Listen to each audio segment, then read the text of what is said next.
And I guess just one last one. Quick, brief Facebook video. I'm not trying to seem that belligerent. I know sometimes I can post and post and post, but sometimes they're just thoughts flooding in. I can almost see this woman like vexing on her steering wheel, trying to figure stuff out, and why she won't just get out of her car and say something is whatever. I had a cool moment today. Somebody was supposed to send me money because I did a little bit of work, but they turned into a goblin about it. Got to the point where I felt like a homeless guy banging his tin cup on the ground, and I've never panhandled, ever. I've been homeless a lot, and I've never panhandled. You can call me, whatever. I'm done trying to... But anyway, he got all smart-ass and told me to, if you're so godly, then turn stones into bread. So today I'm sitting here at this AA meeting, and they're making little jokes and puns. They did it over at the other Narcotics Anonymous group. Not that I need it, the court mandating it, because I beat up all those crackheads. If I don't do it, I go back to jail. No, I don't want to explain. It's a retarded hole of hyenas non-stop talking about shoving their dicks in another guy's mouth. I'm good on that. But anywho, he told me to turn stones into bread, and here I am getting kind of made fun of by a few people here at this little group today. Come out here to the patio and smoke some cigarettes, and they ask me a few questions, and next thing you know, they're looking at each other like, do you want something to eat? Want to come back and get a shower? I mean, the complete change in their attitude. And all they had to do was have a conversation with me, ask me a question.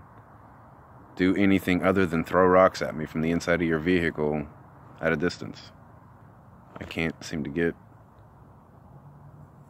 that to happen.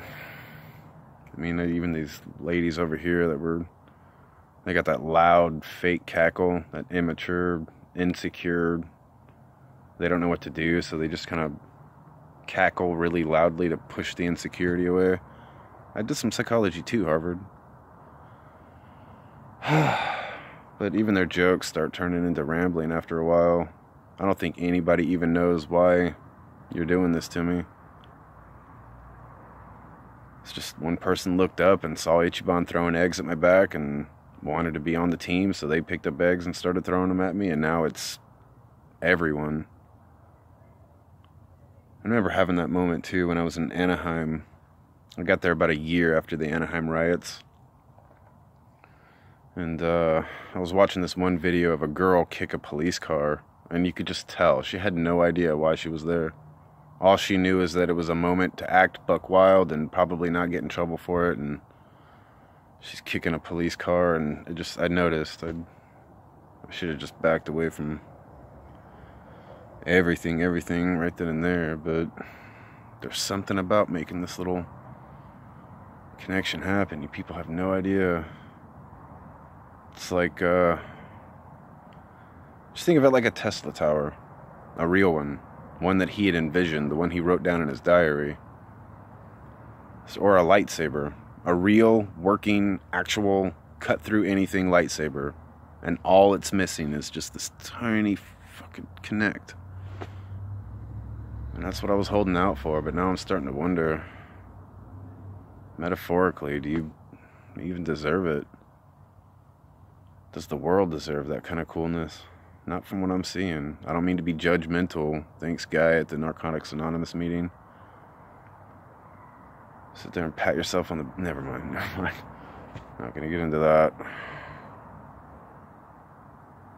All I know is it does seem like the more I try to be a Boy Scout, the more I try to stay away from trouble and just mind my own business, the more people hate me.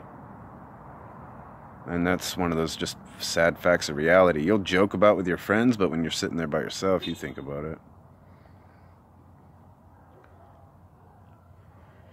So, I don't know. Lonely. And yes, thank you, Burger King. I saw those commercials. You're hilarious.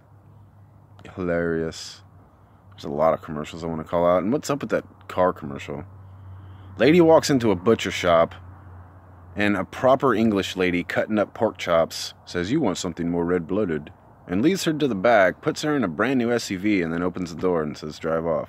You know, I would love for that to happen. Next time I walk into one of these butcher shops, I'm going to go get a ribeye steak, but nah, I'm driving out in a brand new SUV just because. I should have stayed in Hollywood. I should have stuck it out. Anywho, nothing's changed on my end. I have no reason to. I am a tiger looking for his Ichiban. It's really got nothing else to do. Get a job. Yeah, you see, never mind. Not dealing with that anymore. Work my fingers to the bone for not enough rent money. But anywho, it's not like I haven't been working my whole damn life, dude. I was talking about that earlier. I had my own lawn mowing business before I was like 9 years old. I'm tired of explaining, and I gotta find somewhere to sleep. And this is gonna take forever to upload, so I might as well cut it off at 6:09.